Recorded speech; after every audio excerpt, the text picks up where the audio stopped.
Bats and the Bees. Written by Taeadonis. Read by Envious Rat. Summary. After a night out together, Bruce and Clark come back home and accidentally walk in on their son and his half-Kryptonian boyfriend in a very compromising position. What follows is a very awkward birds and the bees talk, and Bruce possibly asking for another kid from Clark. That night was when Bruce and Clark were definitely going to remember for the rest of their lives. It had been weeks since they were able to properly go on a date. Bruce was getting busy with more and more charity events and plannings that were still focused on getting the city back on its feet after the Great Gotham Flood. Just last week, he had spent days locked away in his office, sorting through files and paperwork he had to sign and put on Alfred's desk to be sent off. There was also Bruce's most despised task to complete, making phone calls to practically every high profiler in Gotham. Outside the corporation, he had children under his care. His children. From helping them out with homework to the best of his ability, to trying his absolute best with attending their school events, and getting them fed and cared for with his whole heart. He was a busy, hard-working father, and on top of that, he was teaching them everything about the vigilante life and keeping them alive. Then he had his second life to keep alive under the dark skies of Gotham, saving people, serving justice, and keeping hope alive during the dark times that the citizens of Gotham were currently struggling with. Similar thing with Clark. The Man of Steel wasn't as busy as Bruce, but that didn't excuse how hard he was working on keeping a good streak at work and keeping the Wayne household afloat, basically being a second parent to the Wayne children. He's taken that role years ago, even before Damien had arrived. It wasn't an easy transition, dating a single father of 4 and becoming a caregiver to them all, yet he knew what he was getting himself into, and there was no way he was going to walk out on them. His love for them was stronger than all of his abilities combined. Outside the household, though, he was just the same as Batman. Instead of crime fighting only at night, he was the symbol of hope and equality for the citizens of Metropolis as Superman in the day as well. As much as he finds pride in being a figure to look up to during times of need, it's not easy. He may have Kryptonian biology, but the countless battles and fights he takes a part of truly take a toll on his physical and mental well-being. As one can guess, being a superhero while also having to maintain a presentable social life and being parental figures for a handful of children rarely gives them the time for themselves as a couple. That's why it was important for them to go out tonight, as Bruce Wayne and Clark Kent, not as Batman and Superman, but as lovers. Their outing started at the brink of the evening. They both decided to get off of work early, Clark greeting Bruce with a bouquet of tulips all the way infamous fields in the Netherlands, and Bruce's favorite chocolate from France. Bruce accepted the courting gifts with a surprised expression, reddening more and more by the second, as if Clark didn't get him these types of gifts at least once a week. Yes, Clark Kent will forever live vigorously in the honeymoon phase. He greeted him with a shortly timed makeout session and tickets to Clark's favorite musical for that night. Then the night would end with a private rooftop dinner that Bruce was able to put together just for them. And everything went very well. The musical was spectacular as ever, the food was exquisitely delicious that the couple were sure they weren't going to ever taste a plate as flavorsome as that one. Or maybe it was just the high from being on a date that had them thinking that way. Either way, it went well. So well that they were practically buzzing with excitement and anticipation to return back to the manor and continue their date in the privacy of Bruce's bedroom. Bruce, can't you wait until I at least get the door unlocked? Not if you're going to take an eternity to unlock the door. Bruce whispers against Clark's bare neck, his voice feeling like silk running over a smooth surface, which sent shivers down Clark's spine. His body was pressed against his own, that Clark could feel the heat from his growing arousal radiating off of him. Even his heartbeat was starting to skip a few more beats than usual. Can't you just use your flight powers to get us to my bedroom? Bruce whispered once again, as he made the space between them non-existent at that point. Think about it. Us, weightless in the night sky, you holding me, keeping your flight steady while I'm touching you everywhere. Loving you while the stars watched. Clark fumbled even more with the keys, but couldn't help the chuckle that had just escaped his lips. Is that your way of telling me you want to have sex while flying? He could see the hint of a blush beginning to creep onto his face, either from excitement or him realizing what he had just said. Either way, Clark doesn't think it's a bad idea. Maybe. It wouldn't hurt, right?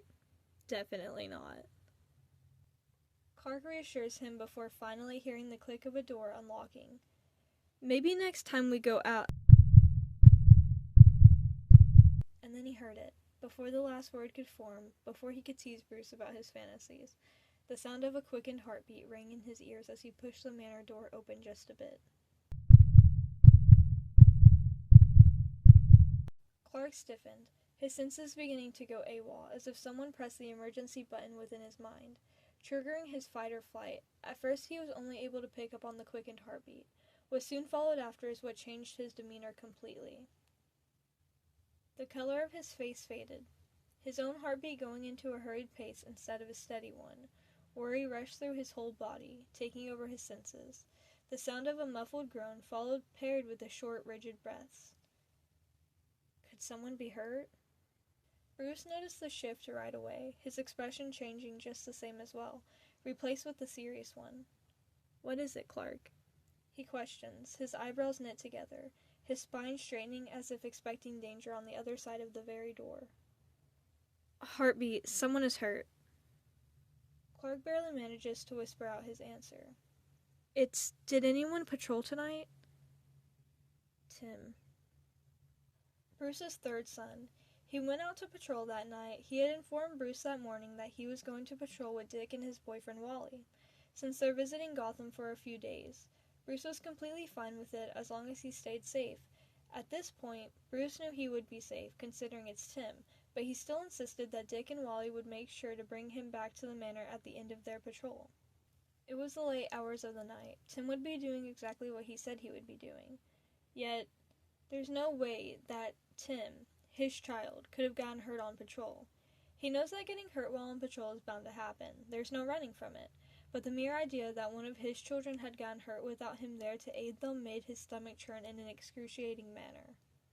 The realization hit him like a freight train, his own heart mimicking the rhythm of the quickened beat that Clark picked up as well. His child. Could he be bleeding out the second while they simply stood there, doing nothing? No, there's no way. Alfred would have aided him. Alfred wouldn't have let one of his children's pain go unnoticed. Then again, Alfred would have contacted him immediately if that was the case. And then, just as quick as the realization entered his mind, Bruce dashed through the manor foyer, all his thoughts from before completely gone at that point. The only thought eating away at his mind was his own children, alone and in pain. The thought of it alone began to make him spiral. Where, Clark? Where is it coming from? Drawing room. And that was all Bruce needed to know, as he continued to hurry through the manor. Clark hurried after him, both heading towards the drawing room, as if their lives depended on it. In mere seconds, Bruce had already come face to face with the drawing room entrance, yet he felt like it had taken an entire lifetime to get there. The doors to the drawing room were shut in front of him, and with shaky hands, he threw the doors open with the force of a desperate father in fear of losing his child. Clark was only 2 steps behind Bruce when his senses began to go feral once again. His eyebrows furrowed, a confused expression clouding his face as he began to pick up another heartbeat. 2 heartbeats, both beating at similar tempos as if trying to play the melody of a song that Clark has played himself. The rigid breaths from before, his senses now picked up on them from 2 separate sets of lungs. The sound of clothing wrestling against one another, against the soft furniture, the stutter of a syllable just barely slipping past a pair of lips. Oh no. Oh no. Wait, Bruce! He was too late. Bruce froze mid-step from the sight that was awaiting them, and Clark colliding into him from the sudden halt. Time froze along with them. Clark's breath hitched in a panic, and for the first time in a very long time, Bruce Wayne was completely speechless. Because in the drawing room, there was a scene that he had never expected. In the drawing room, where they gathered together as a family, once Gotham began to weigh too heavily upon their shoulders, where they watched countless movies from different eras and genres, where playing family board games turned into alliances and threatened sibling bonds, where Clark unexpectedly had found Damien during the late hours one night, sitting in front of the fireplace, knees pulled to his chest, his eyes staring at the dancing flames, yet filled with such melancholy. Something had triggered him during patrol that night, and although he refused to tell anyone, he still allowed Clark to kneel by his side, and Clark didn't move until sunrise. The very same room where Bruce had first brought Dick, comforting him while wrapping a warm blanket around his shoulders, where Dick cried into his chest as Bruce held him, whispering, "It's okay, you're safe now, I've got you. I won't let anything happen to you ever again."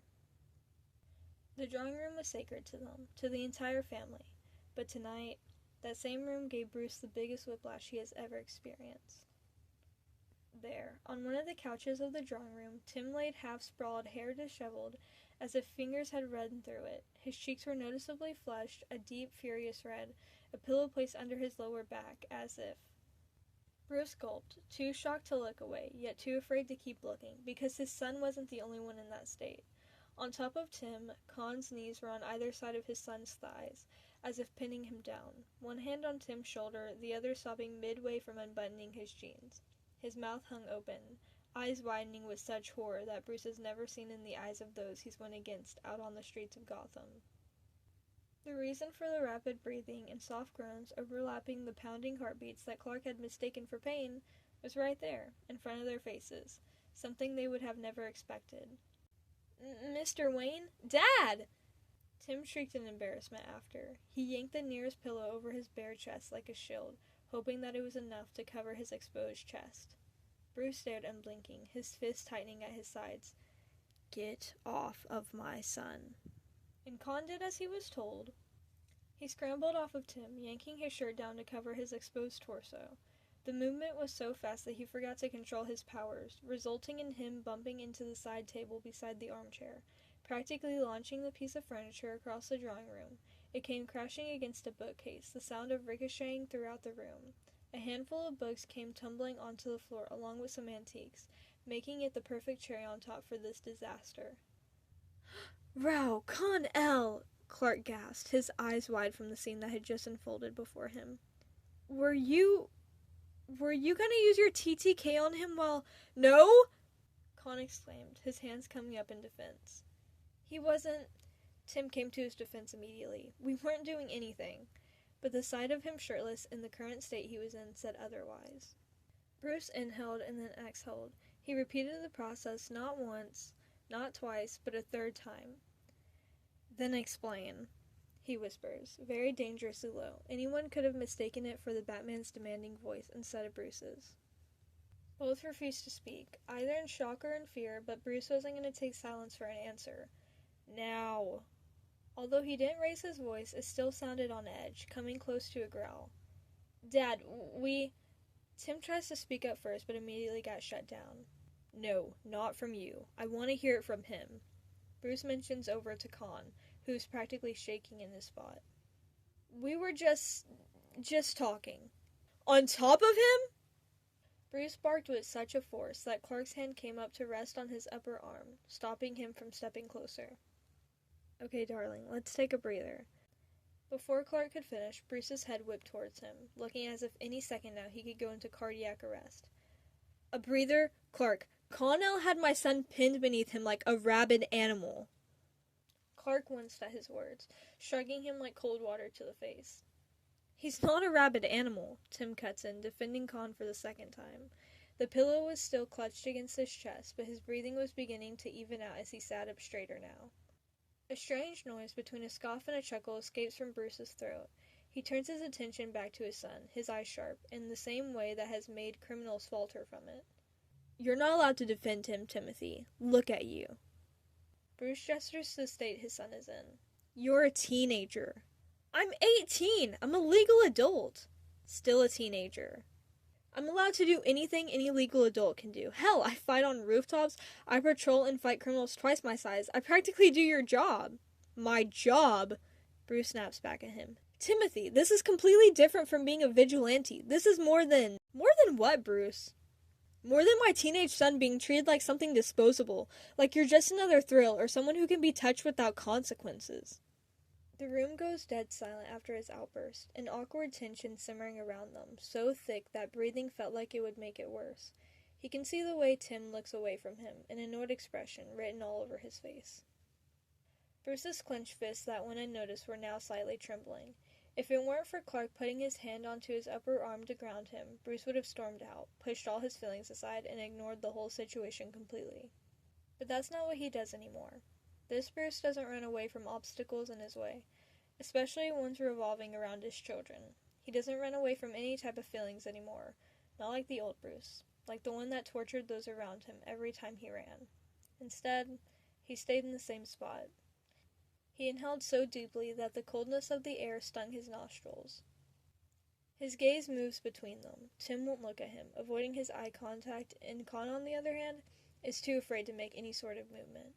But Bruce still recognizes the way that Con is looking at Tim from where he sits, as if it's causing him actual pain from not being able to step forward and reach for Tim to comfort him. Bruce hates how he notices it. It scares him even more than it angers him. Clark gives his upper arm a slight squeeze before sighing and taking his glasses off of his face. Row. He whispers in with a shaky breath. Alright, this is what we're gonna do. Con, take a seat, preferably on the other end of the couch, please. With careful steps, Con did as he was told, but he didn't hesitate to snatch his leather jacket off of the floor, and before either adult can object, he places it gently over Tim's bare shoulders. The gesture is small and protective, yet something Bruce would do for Tim as well. Now explain. We don't need full details, just explain. Clark tried to be as gentle with his words, hoping that they could trust him enough to open up. Tim was the first to speak once again, as he pulled the jacket closer to cover more of his bare chest. We didn't think you guys were going to get home early. We were just talking. Timothy. Bruce rubbed at his eyes with the heel of his hand, as if a headache was starting to grow, and doing so was the only way to fight it off. We walked in on you practically naked with a pillow under your back. I'm pretty sure Clark would have heard you talking if you were. But he didn't. Con spoke up, the words spilling out of his mouth before he could stop himself and think about the damage they could cause. Bruce tensed in his spot, his eyes narrowing in on him, practically throwing batarangs at him with his stare alone. Before he could argue, Clark stepped in just in time. Right. I heard something else, and I was mistaken. That's my bad. But you can imagine our fear when the first thing that came to mind was one of you being hurt. Clearly you're not, now that we've walked into... You know. Bruce grunts. We're gonna need therapy from what we saw, by the way. Mr. Wayne, if I may. Con finally manages to get himself together, his voice cracking even worse from the first time. I know it looks really bad, but I wasn't gonna hurt him, I swear. I wasn't gonna use my strength on him. I wasn't forcing him into anything. We weren't even going to go further than... Well, we were. But we were just... Kill me.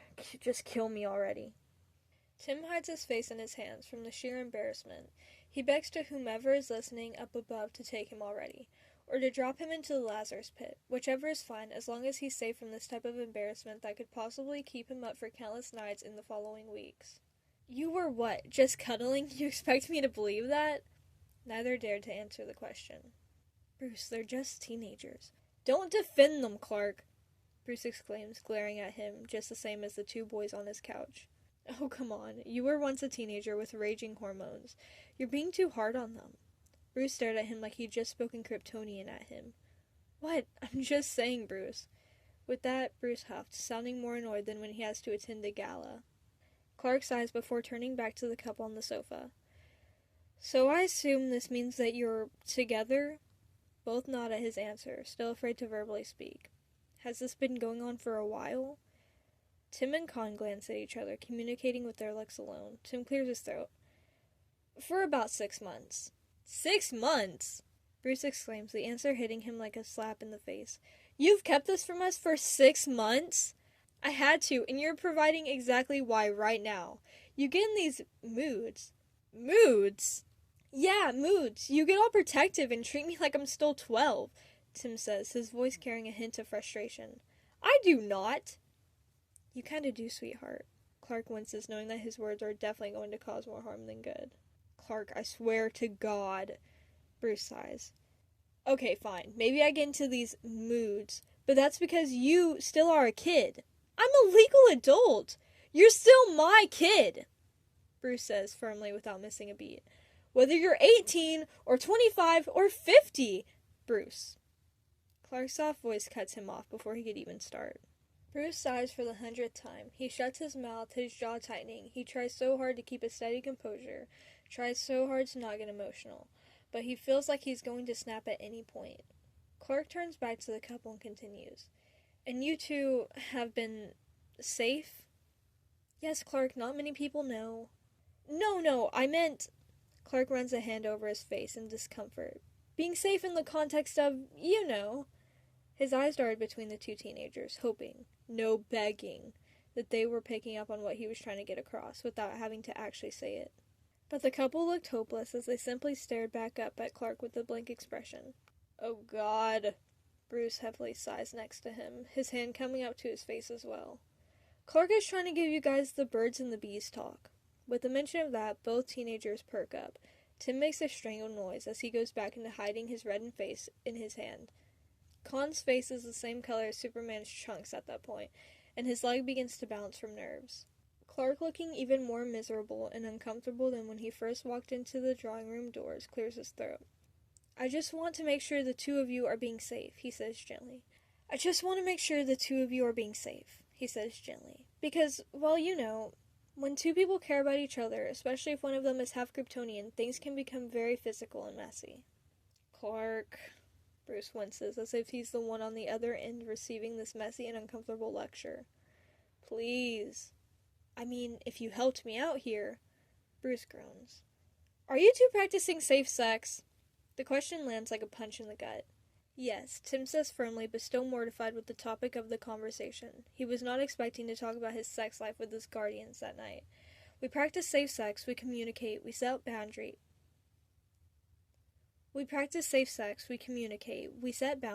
You have nothing to worry about," Tim reassures them as Khan is nodding along to everything he is saying. Clark's shoulder sags with relief, but Bruce isn't done yet. He looks over at Khan. "And you are safe with him. You don't lose control?" "Dad, I'm not fragile." "I said the same thing, but now that I'm familiar with Kryptonian strength—" "Dad!" Tim exclaims, looking even more of a mess than before. "I'm just saying, I know, and the last thing I want is for Khan to hurt you physically." Bruce defends himself, his gaze on Khan still sharp. "That won't happen, Dad, trust me," Tim says, his words filled with nothing more than the truth. "Khan hasn't hurt me, not once, and I don't plan on ever letting him hurt me. He knows that." Khan meets Bruce's eyes, and it takes everything within him not to flinch. "He's right, Mr. Wayne, sir." Khan speaks up. He instinctively reaches for Tim's hand. "I don't ever plan on hurting Tim in any way, I swear on Ma and Pa." Bruce narrows his eyes at him. A voice within his mind is telling him not to believe him, to kick him out of the manor, and never allow him near his child ever again. But the sight of them silences the voice just as quick as it made itself known. The sight of them. Tim, wrapped in Khan's leather jacket, using it to cover himself. Khan's hand resting on his shoulder, not in a possessive manner, but in a caring one. He's rubbing his shoulder in a soft and soothing manner, as if he knew it would ground him, their interlocked hands displayed in front of them, trying to prove their point. It was an image Bruce has never seen. Yes, he's seen Dick and Wally hold hands, or seen them cuddle in the manor, both high from the love that they have for one another, but it was nothing close to the sight in front of him. This was different. Tim, his son, being handled like something precious in such a vulnerable situation, although it wasn't a situation Bruce liked, but ever so, he can see the look in Khan's eyes. It was a look of pure affection, a look he's familiar with himself. It was the same type of look Clark gives him. He wasn't going to stand between that. Bruce sighs as his shoulders ease slightly. "Do you love him?" The question takes everyone by surprise, yet Khan doesn't hesitate to answer. "I do, sir," he replies, his eyes still drawn over to Tim. "Then love him the way he deserves." Bruce's voice is low, controlled, and almost dangerous, like a command said by the Batman instead of Bruce Wayne. "Not on my goddamn couch." "Bruce." Clark begins once more as he reaches for Bruce's hand, but the Dark Knight is quick to swat it away. With care, of course. He'd never want to hurt his feelings. "No, no," Bruce whispers to him. He turns back to the couple sitting on the couch, his eyes falling onto Khan. "My son deserves respect. He deserves care. He deserves someone who thinks before acting, who doesn't lose their control of their powers, who remembers that he's human." His eyes flick to the chaotic mess by them that Khan caused moments ago. "If you're going to be close to him, if you're going to ask for a place in his life," Bruce continues, his jaw still tight, his voice still steady and different than his Batman voice. This time it was Bruce Wayne talking. "Then you better well treat him like he's worth the world." Khan swallows, looking a bit paler than before, but doesn't stand down. Before he can reply, though, Tim cuts in. "Jesus, Dad, he's not asking for your blessing to propose." "I mean, not yet," Khan interrupts, but that only gets a playful shove from Tim. Bruce couldn't help but let the corner of his mouth lift slightly. Not enough for the rest of the room to notice, though. "You're right, Tim. He's not. But if he's serious, then he needs to understand how serious I am as well." He looks back over at Khan. You understand what I told you, right, Con? Con nods frantically. Yes, sir. Good. If I ever find out that you've hurt my son, you better hope his brothers never hear about it. With that, whatever color was left on Con's face drains completely, as he looks even more paler than before. His grip on Tim's hand tightens. Don't listen to him, Tim whispers to him before turning back to his father and Clark. We're going to leave now. He bolts up from the couch, pulling Con up with him. Thank you for the bats and the bees talk, Clark. Don't mention it, son. And you better keep the bedroom door open or else I'm going to have Jason do some extra night patrols around the manor. Bruce is just going to pretend that he didn't hear Tim's exasperated groan as he leads Con through the drawing room doors. The other boy getting dragged along gave Bruce and Clark a sheepish smile and a small wave as they disappeared into the darkness of the manor foyer. A breath that Bruce didn't know he was holding in escaped through his lips as he fell onto the other armchair near the couch. What a night. And it wasn't the type of night he was hoping to have with just himself and Clark in the privacy of their own bedroom. Instead, now he's going to need therapy and maybe a strong drink. Next to him, Clark could sense the tension radiate off Bruce's body. The natural instinct of being a caregiver kicked in as he made his way over to his partner. Well, that could have been much more worse, Clark mutters as he sits on the armrest, his hand immediately coming up to rest on Bruce's shoulder. His long fingers begin to trace soothing shapes onto the exposed skin of his neck. What could be worse than that? Well, we could have caught them in the middle of the act. Bruce couldn't help but bring his hand up to his face. I need a drink. Clark snorts at his comment. Despite Bruce's current state, he slid a finger or two under the collar of his shirt, now massaging the stiffness away from that area. Oh, come on, honey, he says fondly, a smile slipping onto his face. They're being safe. They look happy. Now that I think about it, I can't think of a time where they didn't look at each other that way. Not helping, Clark, Bruce mutters, still hiding behind his hand. What? Don't like the idea of your son being in love? Bruce exhales slowly. The mere idea of his son growing up and being in love, makes his throat tighten, his gut beginning to somersault. He lowers his hand away from his face, his eyes immediately catching the side of Tim's robin shirt discarded and forgotten on the carpet. I still see him as that 12-year-old that came to me, that needed something in his life to hold on to, that needed a father. He looks up at Clark. His eyes appear to be glossy. Now he's growing up, falling in love, and... He pauses, the strange words tasting sour in his mouth. Having sex. Oh, Bruce. Clark's hand immediately goes up to cup his lover's face. He guides Bruce's head to lay in his lap gently. His hands slide into his hair, his fingers now combing through the dark strands of hair, with soothing strokes, hoping that it would ground to me them further. I don't know why this is affecting me, Bruce whispers into the silence of the drawing room. I didn't feel the sentimental with Dick or Jason when they introduced Wally and Roy. He pauses, but Clark knows he has more to say. He waits for him to continue, the soothing movement of his hand through his hair not stopping. I love them all equally, but with Tim, it's different. With Dick, I didn't know the first thing about being a father. I was terrified of what I could do wrong. I think during that time, Alfred was fathering the both of us. His breath hitches. But I knew one thing. I wasn't going to abandon him. His jaw tightens as he continues. With Jason, I had an idea of what being a father looked like by then. Yet, I was still so afraid, and he swallows hard, his mouth starting to become dry along with his throat. I felled him. You didn't fell him, Bruce, Clark says gently, although Bruce has heard those very same words from others. Hearing it from Clark hits him harder than ever. He came back to you. Not because you were perfect, but because you were his father. You are his father. That sort of bond is what led him back to you. Bruce shuts his eyes from the fear that he's going to start bawling, then and there. His hand came to rest on Clark's knee. With Tim, he came to me. He chose me. And now he's growing up, he says, his voice filled with pained emotion, that it makes Clark's heart ache from having to hear those words come out of Bruce. He's growing up, and I feel like he's leaving the nest. Bruce, growing up doesn't mean he's going away. I know, Bruce replies a little too quickly, but doesn't sound too convinced with Clark's words. Still feels like something is slipping through my fingers. Suddenly, he lifts his head up to look at Clark, and Clark doesn't miss the redness creeping around the edges of his eyes. Nevertheless, there's a determined look in his eyes that Clark is oh so familiar with. With Damie, we don't take a single moment for granted, Bruce states, voice low but absolute. We cherish every moment. Each one counts. You hear me? Clark's expression softens as he lets out a breathy chuckle, but despite that, he nods with a full understanding of Bruce's words. I hear you, sweetheart. Bruce exhales, the tension easing just a fraction. Good. There's a long silence that fills the space between them after that, a thick silence, but not an uncomfortable one. Clark's fingers still remain in Bruce's hair, massaging his scalp in a soothing way that he knows would have calmed Bruce down from the crisis. He doesn't blame him, though. Clark feels the same way when it comes to his kids. They're not even his kids by blood. After all, he came into this family unexpected at such a late time in their lives, and yet he cares and loves them with such a depth more and more each passing day, as if they were his own. Each and every single one of them. He's done so much for this family, and he doesn't plan on ever stopping. He doesn't think he has the will in him to ever stop. Now that he thinks about it, if he could, he'd give his kids the whole universe, and then some. Unless...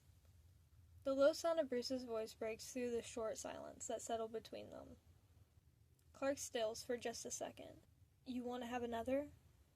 Now Clark fully comes to a halt. He blinks down at Bruce, and even though Bruce isn't looking at him, he can feel the weight behind those words. Not just for himself, but for Bruce as well. The words begin to replay over and over in his mind like a broken record. At another time, when the tension around them is lighter compared to as of right now, those words might have carried a teasing tone. But now it was far from that. There was such certainty and softness within those words that Clark knew Bruce meant it all through. Bruce. Clark whispers so quietly that he's afraid Bruce didn't hear him. Bruce finally meets his eyes and doesn't dare to break away from Clark's gaze. His eyes are filled with something more than Clark could have ever imagined. A careful, hopeful, a quiet determination that only Bruce Wayne would be able to achieve. Think about it, that's all I'm asking, was all Bruce said before going back to lay his head on his lap. Although Clark knows the answer to what Bruce is asking for. He's known since the moment he laid eyes on the man himself. Since the first time he saw the way Bruce interacted with each one of his children. He answers so delicately, but with such guarantee. Okay, I will. The end. Oh, hi, I didn't see you there. Thank you for watching the video, or listening, if that's what you did. If you saw me do my makeup and you decide to, do it for yourself, please let me know how it went. If my tutorial was good at all. I'm gonna post another, little video where you can see, the eyeliner. There should be all of the makeup that I used in the description, the Podfic that I did in the description. I hope that you enjoyed it. I hope that I did the fic justice with my voice. And I hope that you have a good rest of your week. I'm gonna go ahead and leave now. But trust me, I will see you soon. I will see you in the next video. And thank you so much for watching.